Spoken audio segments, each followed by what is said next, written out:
कानपुर के सीसामऊ विधानसभा में जो उपचुनाव हुए उसका परिणाम तो आ चुका है। यहाँ पर समाजवादी पार्टी की नसीम सोलंकी विधायक बन गई और बीजेपी के प्रत्याशी सुरेश अवस्थी हार गए। लेकिन बीजेपी के हार के कारण क्या रहे?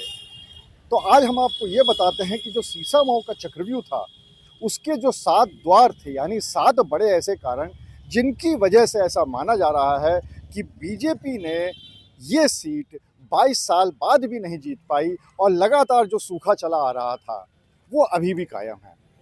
तो एक एक करके बात करते हैं। सबसे पहले अगर हम बात करें कारणों की, तो जो सबसे पहला कारण ये है कि जब टिकट का बंटवारा हो रहा था, यानी टिकट की घोषणा होनी थी, तो लगातार यहाँ से कानपुर की सीट से बहुत सारे नाम ऊपर जा रहे थे।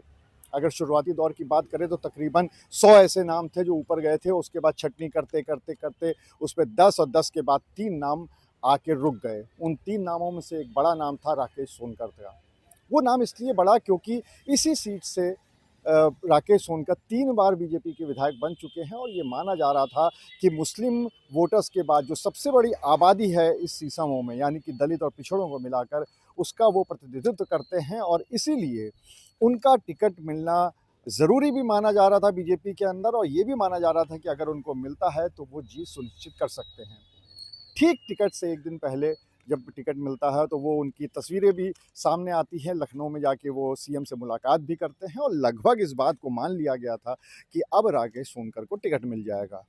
लेकिन एंड टाइम पे मात्र आधा घंटा पहले टिकट बदल जाता है, सुरेश अवस्थी को टिकट मिलता है और इस बात का खामियाजा बीजेपी को भुगतना पड़ा है, ऐसा राजनीतिक जानकार मानते हैं। वो इसलिए क्योंकि जो पिछड़े और दलित वोटर थे उनके पास ये संदेश गया कि उनके जो वर्ग है उसका प्रतिनिधित्व करने वाले एक प्रत्याशी का टिकट काट कर दूसरे को दे दिया गया। इससे कहीं ना कहीं दलितों और पिछड़ों में नाराज़गी थी।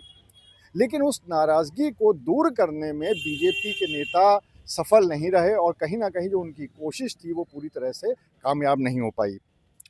अगर हम दूसरे की बात करें, दूसरे कारण की बात करें, तो प्रत्याशी का आचार और व्यवहार राजनीति में बड़ा बहुत मायने रखता है। उसमें कहीं ना कहीं नसीम सोलंकी काफ़ी खरी उतरी और सुरेश अवस्थी वो उतना खरे नहीं उतर पाए, क्योंकि सुरेश अवस्थी का बारे में कहा जाता है कि उनका रूखा स्वभाव और अड़ियल रवैया कहीं ना कहीं इस चुनाव के साथ साथ उनके जो पिछले 2 चुनाव हैं उसको हराने में भी मददगार साबित हुआ। वहीं पर अगर हम नसीम सोलंकी की बात करें तो नसीम सोलंकी पूरी तरह से हाउसवाइफ थी और जब से इरफान सोलंकी जेल गए थे या उनके खिलाफ मुकदमा हुआ था तब से ही वो लगातार सौम्य बनी रहीं और इस चुनाव में तो उन्होंने सौम्यता का जो उदाहरण दिया वो एक बहुत बड़ा था और लोगों ने कहीं ना कहीं ये माना इस बात को कि वो सौम्य हैं। और विधायक बनने के बाद भी जिस तरीके से उन्होंने जनता के सामने या मीडिया के सामने अपने आप को प्रस्तुत किया, उससे भी ये समझ में आया कि उन्होंने सौम्यता का परिचय दिया है। अगर हम और कारणों की बात करें तो दूसरी एक बहुत बड़ी पार्टी है कि पार्टी को कई अपने ही वर्ग में सपोर्ट नहीं मिला है, यानी कि पार्टी के अंदर, बीजेपी के अंदर अंदर खाने में भी बहुत सारी खींचतान चल रही थी और इस खींचतान का भी खामियाजा भुगतना पड़ा है पार्टी को। वो इसलिए क्योंकि कहीं ना कहीं एक प्रत्याशी को, सुरेश अवस्थी को टिकट मिलने के बाद बहुत सारा ऐसा वर्ग था बीजेपी के अंदर जो कि समर्थन सिर्फ दिखावे के लिए कर रहा था और सामने नहीं आ रहा था। हालांकि ये जो खींचतान है ये समाजवादी पार्टी के अंदर भी थी। वहाँ पर भी दोनों विधायक अमिताभ वाजपेयी और अगर हम हसन रूमी की बात करें तो इनके और संगठन के बीच में काफ़ी खींचतान काफ़ी दिनों से चल रही थी। लेकिन ये भी सच है कि चुनाव आते आते ये दूरी जो है वो कहीं ना कहीं कम हो गई और साथ ही साथ जिस तरह से अमिताभ वाजपेयी और हसन रूमी इस पूरे चुनाव में एक तरह से ढाल बन के खड़े रहे नसीम सोलंकी के लिए और पूरी तरह से फील्ड पे रहे, उसका एक काफ़ी असर देखने को मिला और यही कारण रहा कि समाजवादी का वोटर भी एकजुट हो गया। अगर हम अगले कारण की बात करें तो मंदिर प्रकरण ने भी इस पूरे चुनाव में एक बड़ी भूमिका निभाई है। बनखंडेश्वर मंदिर नसीम सोलंकी पहुंचती हैं, वहां जल चढ़ाती हैं, उसके बाद से इस पूरे विवाद को तूल मिल जाता है। लेकिन जिस तरीके से बाद में बीजेपी के कुछ कार्यकर्ताओं ने मंदिर को धुलवाया और उसके बाद जिस तरह से नसीम सोलंकी का बयान आया कि उनके लिए तो मंदिर मस्जिद सब एक ही चीज़ है, उसका कहीं ना कहीं असर देखने को मिला। और यही कारण रहा कि जब वोटर वोट देने गया तो उसके दिमाग में भी ये सब बातें रहीं और उन्हीं बातों को देखते हुए ये परिणाम सामने आए हैं।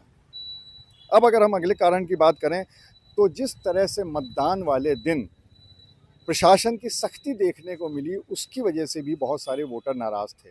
और सिर्फ उसी दिन नहीं, बल्कि उससे पहले से जिस तरह से समाजवादी पार्टी के नेता आरोप लगा रहे थे कि सारे विभागों को लगा दिया है मुस्लिम बहुल क्षेत्रों में, कहीं बेसमेंट के लिए छापे डाले जा रहे हैं, कहीं पे दवाइयों की दुकान पे छापे पड़ रहे हैं, जो मीट की शॉप हुआ करती थी उसमें छापे पड़ रहे हैं, जो इलेक्ट्रिसिटी विभाग कैस्को है, कैस्को की कार्रवाई तेज़ी से हो रही है। तो इससे कहीं ना कहीं एक ये संदेश गया कि सरकारी मशीनरी पूरी तरह से मुस्लिम वोटरों के पीछे पड़ी हुई है। ऐसा समाजवादी पार्टी के लोगों ने आरोप लगाए, उनके नेताओं ने आरोप लगाए, और उसका जो असर है वो कहीं ना कहीं देखने को मिला इस पूरे चुनाव में।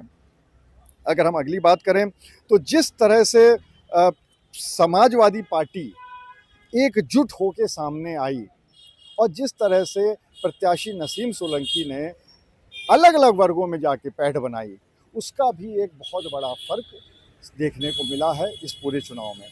तो ये कुछ कारण थे जो कारण सच साबित हुए बीजेपी को चुनाव हराने में और समाजवादी पार्टी को चुनाव जिताने में।